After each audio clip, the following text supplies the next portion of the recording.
Hi there, I'm Jamie Taylor. Welcome to Your Health Matters, brought to you by Kingman Regional Medical Center, your community-owned hospital. As you know, if you've watched this program before, every week I have a different guest on the program, and we talk about different programs, services, things that I think will be of interest for you and your family. So I hope you stay tuned because I've got a great guest on the program today. We'll be back right after these messages. Welcome back to Your Health Matters. My guest today is Dr. Ryan Swapp. He's a pathologist here at KRMC. Thanks for being on the show, Dr. Swapp. Happy to be here. And so you're new to Kingman. Yeah, we talked about that before the show. 4 months? That's right. We arrived in July. Awesome. So you came in the heat of the summer. Yeah, it was in the middle of a big heat wave. Oh, and there was a fire on the mountain too. Oh, you came right. Oh, yeah, that was pretty exciting stuff. It was, yeah. Luckily, it got out, and we have good firemen to put that out. Yeah. And you were Minnesota most recently. That's right. We moved from Rochester, Minnesota. And so, this time of year, we're used to breaking out all the snow gear, right. And it's great to just, have a jacket, and that's all you need. Well, you'll probably eventually want a little bit more than a jacket. It does get a little colder, but the good thing is here in Kingman, the snow melts right away. Yeah, it absolutely. doesn't stay on the ground for 6 months. So it makes it a whole lot easier. Yeah. And I'm sure, and the kids, the other advantage is, the Wallapies are awesome.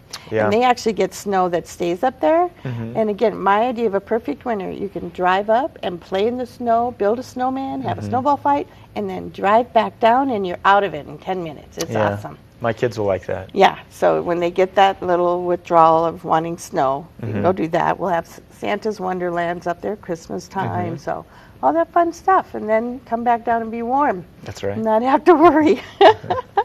So pathology, let's talk about that. What exactly is a pathologist? Well, a lot of people don't really know what pathology is because we don't see patients very often. Right. We make diagnoses. That's probably what I spend most of my day doing. So anytime someone gets a biopsy,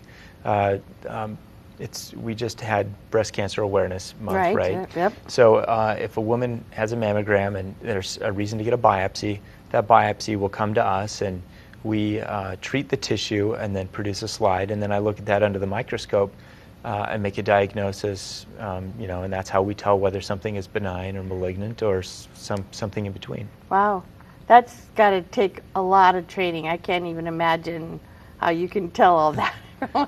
Well, it's like anything else. When you practice, you get used to it. And it's not just tissue, right? Do you do testing with blood too? Or is it mostly tissue that you do? So most of what I spend my day doing is looking at tissue, and then also body fluids, anything from sputum or bronchial washings or pleural fluid or urine, all of those things.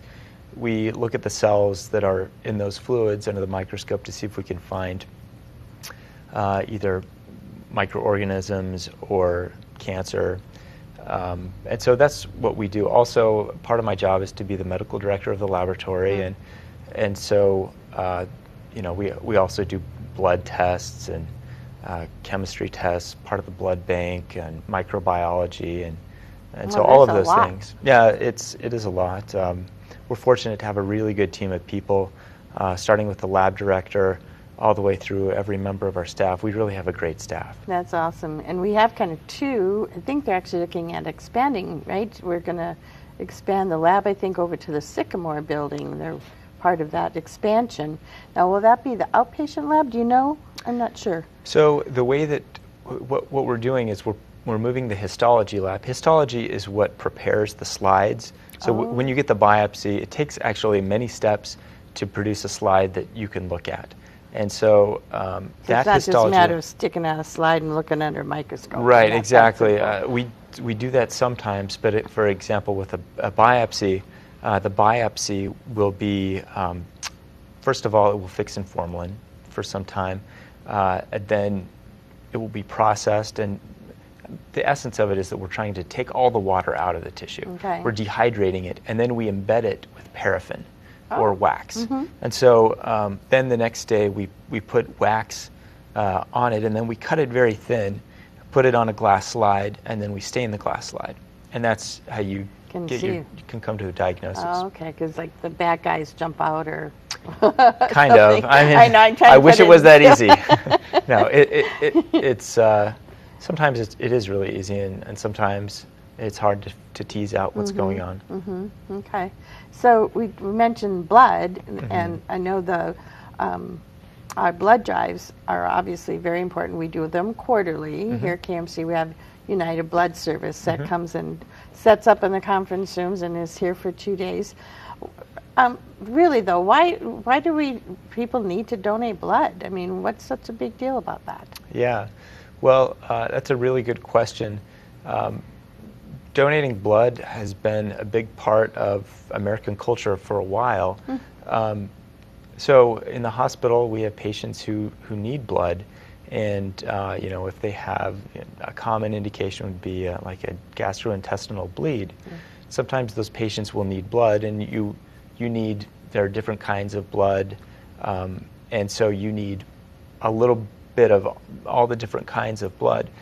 It's a little bit different now than it used to be. Some of the differences in terms of the blood supply that we've seen improvements in over even the last 10 years or so, the blood supply has gotten a lot safer. There's a lot of concern for people that if they receive a blood product, excuse me, that they might be at risk of contracting a bloodborne disease like HIV or hepatitis C, or some of the ones that people are most commonly scared about, hepatitis B as well. So it's been a long time since HIV. There's even been a reportable case of that, and it's very unlikely that you'll have any kind of that you'll contract any kind of an infectious disease. New, stronger processes in place or something for protection? Right. So the way that it works, when you come, if I were to go donate blood today, I'd fill out a questionnaire, and the questionnaire would ask me about all kinds of behavioral things and a travel history. Right. And that screening process alone decreases your chance. It selects the supply of people who can donate, significantly. The next thing that we do after we take blood, if you pass the questionnaire and you're in reasonably good health to give blood, then that blood will be tested first at for infectious diseases at United Blood Services.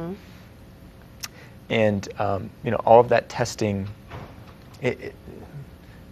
blood costs a lot. To do all of these things, to screen all of these things. There's a lot of processes There and is. people that touch it. So That's right. And so, by the time it gets to the patient, there are several things that are in place to make sure that, infectious disease-wise, that it's safe, that you're getting the right type of blood in the right patient. Because I think most people know A, B, and O are the different blood types, and then positive or negative. Yeah. And there are actually many more antigens that we don't commonly talk about, but those are the big ones that we talk about. Those are the main ones. So like if you were A negative and you got B positive, that would not be a good thing, right? Right. If you're talking about red blood cells, Right. then right. Oh, then we'll have to ask more, because obviously there's other things besides red blood cells to talk about. Well, that's another thing that's changed over time. It used to be that you would give a whole blood donation. They would take that whole blood donation, and then they would give that whole blood to someone else.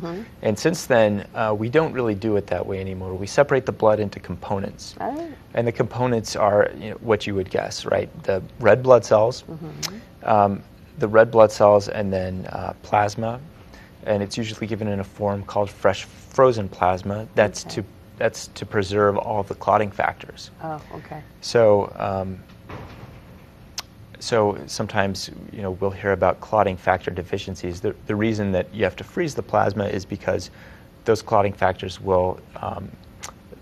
they'll degenerate over time if not frozen. Yeah, okay. So you've got those things, and then the other main component is platelets. So platelets aid in the clotting process. Okay. There are other things also. Cryoprecipitate is something else it's high in fibrinogen and factor VIII. But basically we're talking about platelets, we're talking about red blood cells and plasma. And then as you have a need for that as a patient, they give you that specific thing. So the red blood cells are the ones that are A, B, and O, positive and negative? Well, that's right. They have antigens on them that make them A, B, or O. O actually doesn't have any antigens. That's like the neutral. Right, it's like the negative one. Yeah, right. okay. And depending on the antigens that you have on your red cells, your body also makes antibodies to those antigens. And so your plasma is like the inverse. So if you have the Rh positive, the thing that we call positive, Right. then you wouldn't make an antibody to that, right? Because you wouldn't want your body attacking itself. Attack itself, yeah. Okay. Although there are exceptions to all of these things. Right. Yeah, we're kind of broad and keeping it broad. But speaking generally, that's kind of how it works. Okay. And so when they break them out like that, that's kind of, so when I give my pint of blood, then it can go to 3 different people, really, or more. Well, you can give, so you'll get, if you give something, you'll give red cells, and then fresh frozen plasma can be taken off. The way that we collect platelets is a little bit different, and it's really actually quite neat. The way that we collect now, we actually hook a machine up to the person, and the person's blood will filter through the machine, and will filter through a centrifuge. So it's spinning very fast, very fast. Yeah. And it separates the different components out, and platelets rise to the top. They're very small. Okay. So we kind of skim the top layer off of this, and we pull platelets off, and then return the blood to that person. Oh. Yeah. So you don't give blood then? You just the platelets? Well, that's just for the platelets. Right. If you want to give red cells, you then could do both then at the same time? Or the same day? Usually you don't do that. Okay. Usually you would give platelets or you would give red cells. Okay. I know, because I know when because I give blood every quarter when I go in, and but I've never done the platelet thing because it takes a little longer too, right? Doesn't it? Yeah, it does. Since it's been, I've only been here a short time. Right. I haven't actually been able to attend a blood drive since I've been here. I'm not sure if they bring those platelet machines here, because it's my understanding that those machines, they don't travel really well. Oh, because there's a second option when you give blood, and I'm not the expert here at all, so I thought that it was something like that. They have 2 machines, and they're usually 2 chairs that are separate from the regular guys that are giving blood. Well, that sounds like what we're talking about. Okay, yeah, so we'll have to check it out next time. I'll let you know. Well, hopefully I'll be there. Yeah, okay, good, so you get to see what they're doing. Yeah.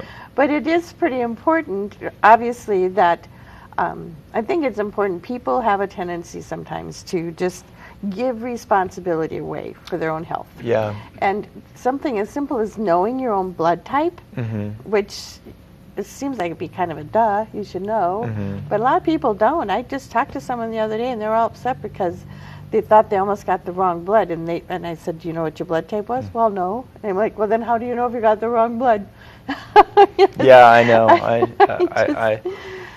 It is kind of a funny thing. Yeah, so it is important, I think, that there's just some simple steps that people can do. We have different folks on the show all the time. We talk about different precautions people can take to live a healthier life. Right. But being smart too, and even carrying in your wallet or something the medications you're on and your blood type and all of that. It makes it a little easier if you come into the ER. You're not able to say anything, but maybe a family member will know. Right. Check their wallet or check. Yeah, that's true. One of the things that you touched on was responsibility, and I think that's something that's really strong in the culture here in Arizona. Is we want to be able to do our part, provide, do our part and provide for ourselves. We get our blood from Las Vegas, from United Blood Services, and so this, as a community, this is how we can support the patients that are from our community. Good. Is by giving blood. Yeah, we're going to come back after a break real quick, and we can talk more about that. Sounds good. So stay tuned. We'll be back right after these messages. Welcome back to Your Health Matters. My guest today is Dr. Ryan Swapp. He's a pathologist here at KRMC, and we were talking about blood before the break here. So we were talking about responsibility, and I thought it was interesting what you were pointing out is how, even though we get our blood from Las Vegas, the hospital does, it's important that people know they can give here, Yeah. and it's going to supply us. That's true. And, typically, folks in our community have been very good about donating blood, and I'm really happy about that because it's a really important thing. It's also very safe. The risks are very minimal. I mean, no one likes to get stuck with a needle. Right, yeah. But once you do get stuck with the needle, you're fairly comfortable, right? Yeah, the process is really pretty simple. I mean, it doesn't hurt Mm-hmm. while you're giving the blood. Like you said, it's the initial poke, Uh-huh. and then you just kind of lay there. Squeeze. Bring a good book. Yeah, that's right. So it is a fairly safe process, and it is important that people donate blood. Mm-hmm. And then on the other side, when you're receiving blood, you can be assured that there are several steps in place that you're going to get the right blood. That's great. And because it didn't always used to be that way, right? Mm-hmm. And that's, I think, where a lot of the fears people have in their mind come from, because back in the old days, we didn't have all those. Right. Our testing methods are a lot more sensitive for catching, for example, units that are contaminated with an infectious disease. That doesn't happen very often, and so that's something that has changed a lot over time. That's great. Well, as our technology, as we continue to get smarter, using the gifts God's given us, we're getting more and more smarter all the time. So I know when we talked about UBS comes down here, United Blood Service, quarterly, and they're actually in Kingman fairly often, because it's not just KRMC that does the blood drive. It's, the Elks does one, the Eagles does one, I think the high school does them. So they're here fairly often. So it's good to know that we're constantly working on it. And it is important because I know for some reason it seems like during the summer their blood supplies go down. I get like notices from UBS saying, we're running into shortages. Please encourage your people to give more. And I don't know if it's because people go on vacation and so they don't give the normal quarterly. Oh, that's a good question. I don't know what that corresponds to. I mean, I don't know. Maybe people are having accidents more in the summertime, and traveling, needing it the more. need versus the supply versus the demand. Yeah. So the blood types. I'm going to digress again a little bit here. We were Sure. talking about the different A, B, and O. What determines what blood type you are? Is it your nationality, your race? So it's dependent on certain genes, and those genes are linked to race or ethnicity.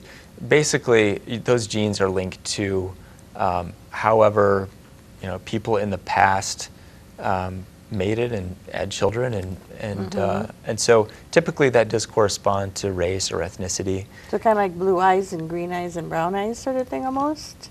It's kind of like that, yeah. X and Y's and Yeah, it's kind of like that. And so, for example, in African Americans, they'll have a different percentage of people who have A's and O's and B's versus Caucasians versus Hispanics. And interesting. yeah. That is, I never had thought about that before, but Yeah, so the way that comes up actually, it comes up on the blood bank side, but really when it comes up is in the emergency room side. So when you have a patient that comes in and they're of a certain ethnicity, you have a greater chance that their blood type is going to be this or this. Or if we have someone who comes in and they're really in a tough spot, they're maybe potentially going to bleed out, and you have to guess. That's when it becomes guess what their blood type is. Yeah. Then again, why it's so important. We talked about making sure you know your blood type. right, yeah, that would be helpful. In that kind of a situation, those antibodies that come up after an ABO. Oh yeah, AB. That's the other one I haven't mentioned. I Yeah, forgot about ABO that. and You can AB. get AB. Yeah, that's the most rare type is Okay. the AB type. Yeah. So, how long, to blood type someone to find out what their blood type is? How long does that usually take? Oh, it's actually quite a Pretty simple quick. process. Yeah. We just mix the red cells with the antibody, and then we do it opposite. We use the plasma, or I should say the serum, and mix that with red cells where we know the type. And so you're mixing the antibody from the patient with the red cells, and then you can know in How 10, it's- 15 minutes. Okay. So It's it's usually fairly pretty rapid quick. process. Yeah. So it has to be pretty serious for you to have to get to a situation where you don't even have time to check their blood. That's true. Most of the time, when a patient receives blood, we have to have 2 confirmations. We actually do the testing twice in duplicate, okay. just to eliminate any possibilities that the blood would be given to the wrong patient. What could happen if you got the wrong blood given to them? Well, it depends on what kind of a mismatch it is. So we have 2 different kinds that we think about, and we have a major incompatibility and a minor incompatibility. And if you have a major incompatibility, your red blood cells,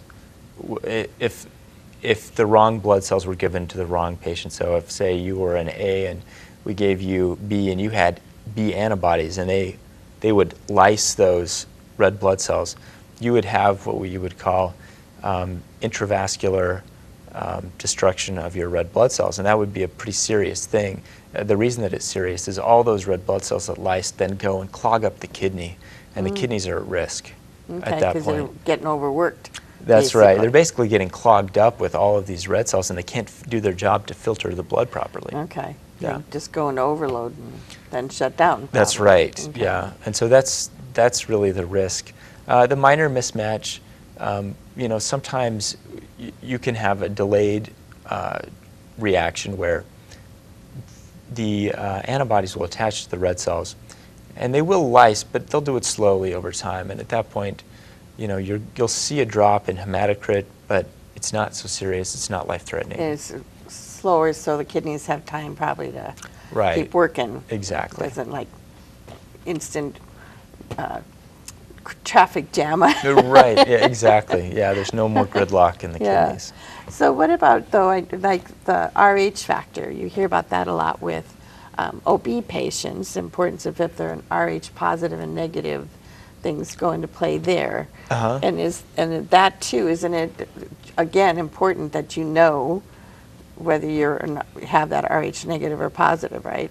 Yeah, the reason that it's important for OB patients is actually it's different from donation, but since we're talking about blood, the reason that it's important, if a mom is RH negative, that is, she doesn't have the antibody, she doesn't have the antigen, she wouldn't necessarily be producing the antigen.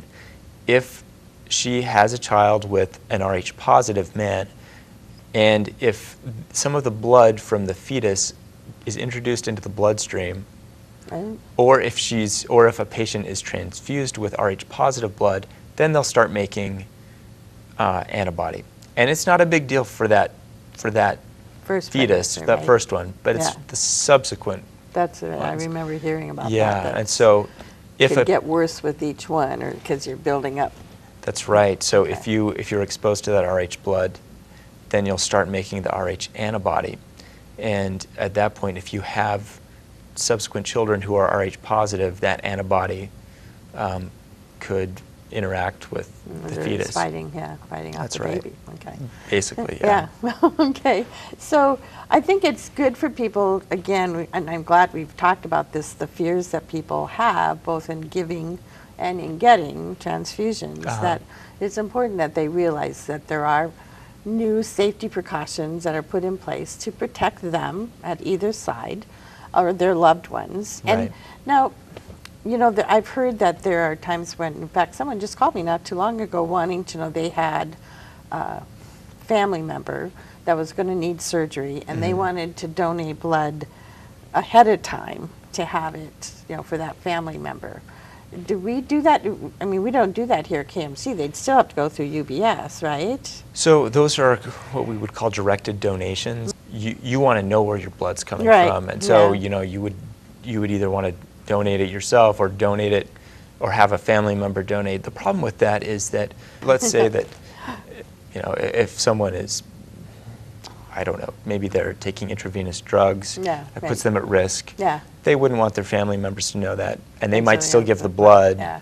And So not it be able to becomes use it. problematic. Okay. Yeah. Ryan, thank you so much for being on the show today. a We pleasure. learned a lot. We have to run because it's been too much to cover in one session. I hope you'll join us again next week. We'll have another great guest on the program.